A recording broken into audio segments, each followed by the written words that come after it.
شیطان کی جنت کے اندر جو رسائی ہوئی، جی ہاں، وہ کیسے ہو گئی؟ حالانکہ جنت تو صالحین کے لیے ہے، متقین کے لیے ہے، شاکرین کے لیے ہے، عابدین کے لیے ہے۔ اس مقام کو میں تفسیر میں پڑھ رہا تھا، جی اس سوال اور اس طرف مطالعہ کر رہا تھا، تو ایک کیسے پہنچ گیا شیطان؟ جی ہاں، چاند ایک جگہ پر یہ لکھا ہوا تھا مفسرین نے کہ شیطان جو ہے سانپ کے منہ کے ذریعے پہنچا ہے، سانپ کے منہ کے اندر جا کر جنت میں پہنچا ہے۔ بعض مفسرین نے یہ لکھا ہوا تھا، لیکن بعض نے یہ لکھا تھا کہ شیطان کا وسوسہ وہاں تک پہنچا ہے، مختلف آراء دی ہوئی تھیں۔ بات یہ ہے کہ اللہ تعالیٰ نے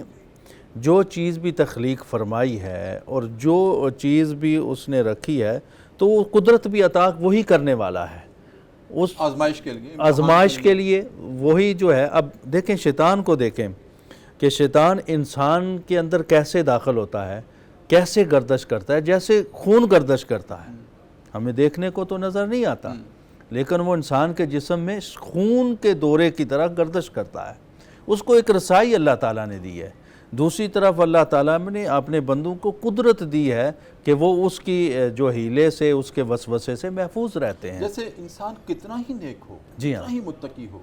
کتنا تہجد گزار ہو، جی بالکل، لیکن اس کے دل میں وسوسہ تو آ جاتا ہے،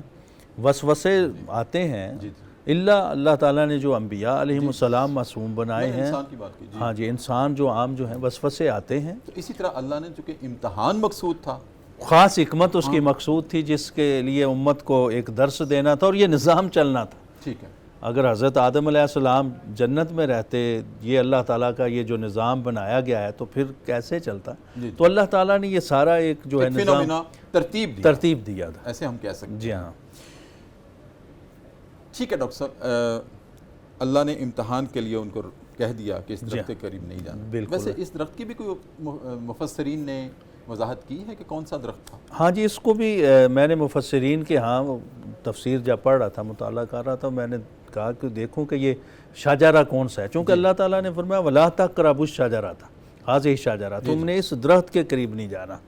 لیکن مفسرین نے ایک بات راجح لکھی ہے کہ قرآن اور حدیث کے اندر اس درخت کا نام نہیں آیا، قرآن پورے میں کوئی نام نہیں آیا کہ یہ واقعہ یہی درخت تھا،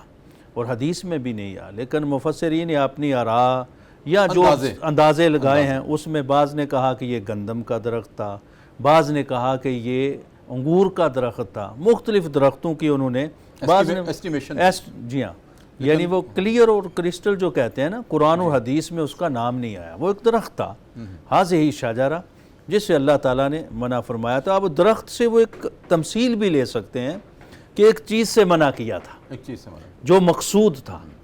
لا تقربو نہیں، اور یعنی جو فرائض تھے قرآن کریم میں الفاظ شجرہ کے ہیں، شجرہ کے، ہاں یہ ایک ہم کہہ سکتے ہیں کہ استعارے کے طور پر اللہ رب العزت نے نام استعمال کیا، جی ہاں، ایک چیز سے منع فرمایا، منع کرنے کے لیے، جی تو استعارہ کے طور پر بالکل۔ لیکن ہم اس کو ڈاکٹر صاحب ایسے بھی کہہ سکتے ہیں کہ جیسے قرآن کریم میں متشابہات ہیں، یہ کیا ان میں سے ہم کہہ سکتے ہیں کہ متشابہات میں سے ہے؟ متشابہات تو دوسری سینس میں آ جاتے ہیں، لیکن یہ جو ہے ایک لفظ درخت جو ہے ذکر کر دیا، لیکن اس کا تعیین نہیں فرمائی، تخصیص نہیں فرمائی، یعنی کہ کوئی بھی درخت ہو سکتا ہے۔ متشابہات کو ہم کیسے ڈیفائن کریں گے؟ متشابہات کے جو ہے نا، وہ اس میں سے ایک سے زیادہ احکام نکلتے ہیں کہ اس طرف آ رہا ہے، اس طرح ایک آیات ہوتی ہیں محکم آیات، ہاں جی، جن سے کلیئرلی واضح معنی آتا ہے،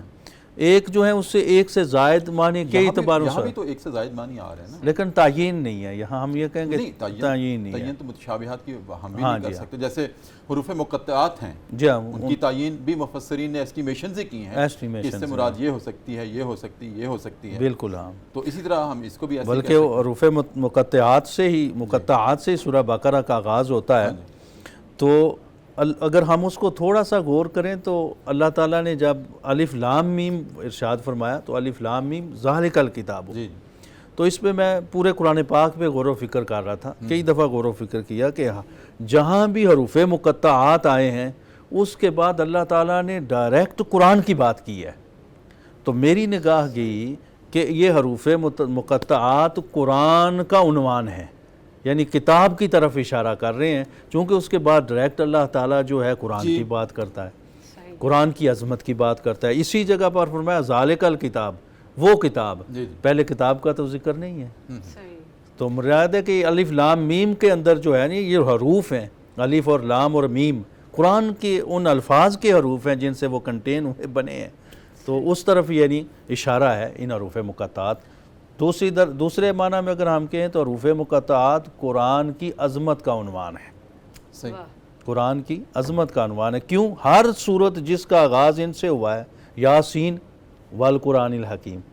یاسین دونوں حرف مقطعات ہیں نا، اس کے بعد اللہ نے قسم کھائی، قرآن کریم کی قسم، قرآن حکیم کی قسم، طٰہٰ کہ آگے چلے جائیں، ما انزلنا الیک القرآن لتشقیٰ،